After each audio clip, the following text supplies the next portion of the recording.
The dining hall was buzzing with noise, laughter, and the usual bravado that came from groups of trainees trying to prove themselves. It was day 5 of the Advanced Combat Program, and tensions were already high. The cafeteria smelled of sweat, steel, and cafeteria stew, the kind no one liked but everyone ate. At the far corner sat a woman in plain clothes, silent, eating methodically, unbothered by the chaos around her. Nobody knew much about her, just that she was new, reserved, and didn't wear the trainee badge like the rest. A few of the guys whispered that she was a civilian brought in for logistics.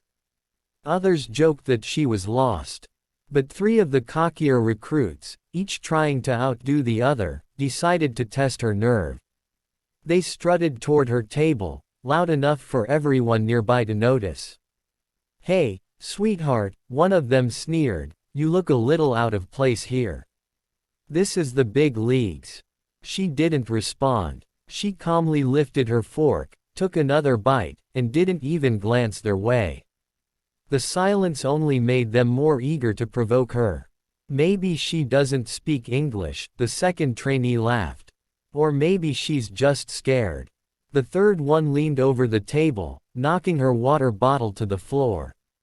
"I'm talking to you, ma'am. You lost." The woman finally looked up. Her eyes were calm, steady, like still water before a storm. She spoke softly, almost too softly to hear. "You should pick that up." The third trainee smirked. "Or what?" he challenged. What happened next was so fast that even the cameras in the corner barely caught it. In less than 2 seconds, she stood, her chair sliding silently behind her. Her hand moved like a blur. She twisted the trainee's wrist, flipped him over the table, and pinned him to the ground with her knee pressing into his shoulder. Before the others could react, she turned, deflected a punch from the second one, and had him disarmed with a simple pressure lock that made him yelp. The third tried to grab her from behind, but she used his own momentum against him, sweeping his legs and sending him crashing into a tray stand. 40 seconds. That's all it took. The entire dining hall froze.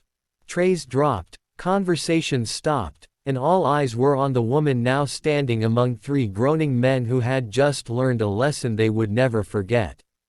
She adjusted her sleeves, picked up her bottle, and sat back down as if nothing had happened. The head instructor stormed in, hearing the commotion. "What the hell happened here?" he barked. One of the trainees stammered, She attacked us." The instructor looked at the woman, then at them, then sighed. "You idiots just tried to mess with Lieutenant Commander Harper. She's a Navy SEAL." Gasps rippled through the room. Harper. The one who led the Black Tide rescue in Somalia. The one whose name was whispered in training halls as legend. The trainees' faces turned pale. Harper looked up, calm as ever. "They weren't being malicious," she said. "Just untrained." The instructor shook his head. "Untrained or stupid, they're lucky you went easy on them." Harper stood and faced the room. "Gentlemen," she said evenly, "you want to know what makes a SEAL different from the rest. It's not strength. It's control. It's knowing exactly how much force to use, and when to stop." The room was silent, not a word spoken. Even the air felt heavy. One of the trainees she had flipped was still on the ground, rubbing his shoulder, but the lesson had already sunk deep. Harper continued, pacing slowly.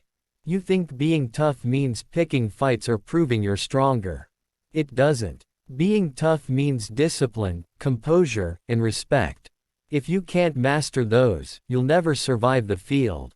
Her voice carried a weight that silenced even the bravest of the recruits. "Out there," she pointed toward the window overlooking the base, "you don't get second chances. You make one mistake, and your team pays for it. Sometimes with their lives." The words cut through the room like a blade. Even the cafeteria workers stood still, listening. Harper picked up her tray and walked toward the exit, but before leaving, she paused and looked back. You'll learn faster if you stop underestimating people, she said quietly. Especially the ones you think don't belong. When she left, the room slowly came back to life, but it wasn't the same. The 3 trainees sat in silence, humbled, replaying those 40 seconds over and over in their minds. Later that evening, when Harper led the advanced tactical drill, the same 3 stood in formation, sharper and quieter than ever. When she gave commands, they listened like their lives depended on it, because now, they understood that hers once had. Over the following weeks, she pushed them harder than anyone else. She broke down their arrogance, rebuilt their focus, and taught them what teamwork meant. Under her watch, the entire platoon's performance improved. Word spread across the base about the dining hall incident, becoming a story every new recruit whispered about. How 3 trainees challenged a woman they thought was ordinary, and found out the hard way that she was anything but. By the end of training, Harper gathered them all one last time. In this unit, she said, we don't talk about strength, we demonstrate it. We don't show off, we show up. And we don't fight each other, we fight for each other. The 3 former troublemakers nodded, eyes lowered in respect. One of them stepped forward and saluted. Permission to speak freely, ma'am. Granted, Harper replied. We just wanted to say, thank you, he said quietly. For not breaking us when you could have. She gave a faint smile. That's not my job, she said. My job is to make sure you never break again.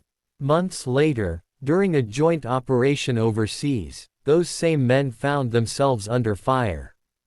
When chaos erupted, they remembered her words. Calm under pressure. Control over chaos. They fought like soldiers who had learned from the best. When they made it back to base, bruised but alive, they saw Harper waiting at the landing zone. She didn't say a word. Just nodded once. That nod said everything. Respect. Pride. Brotherhood, the kind forged not in comfort, but in challenge. The legend of Lieutenant Commander Harper continued to grow long after that day in the dining hall. But for the ones who were there, it wasn't about the legend.